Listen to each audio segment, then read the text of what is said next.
MHS Margalla institute of health and sciences.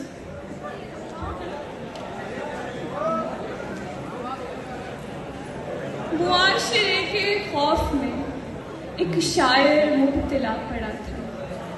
मुआशरे के खौफ में एक शायर मुब्तला पड़ा था।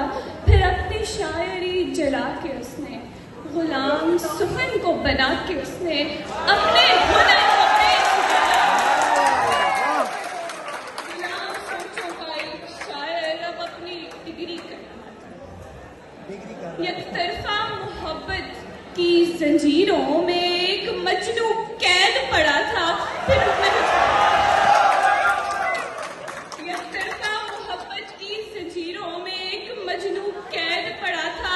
फिर अब महबूब कदमों में ला के उसने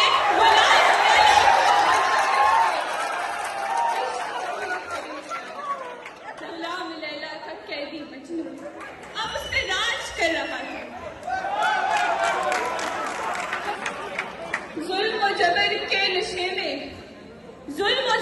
के नशे में एक हुक्मरान धुन पड़ा था। फिर अपनी ताकत दिखा के उसने गुलाम अवाम को बना के उसने तख्त को ही खरीद डाला।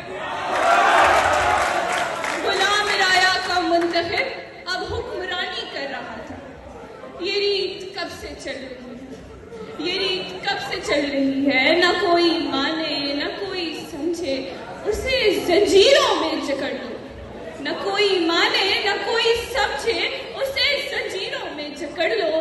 गुलाम बोलो गुलाम समझो, खरीद लो या बेच खाओ। ये रीत कब से चल रही है, न जाने कब से चल रही है।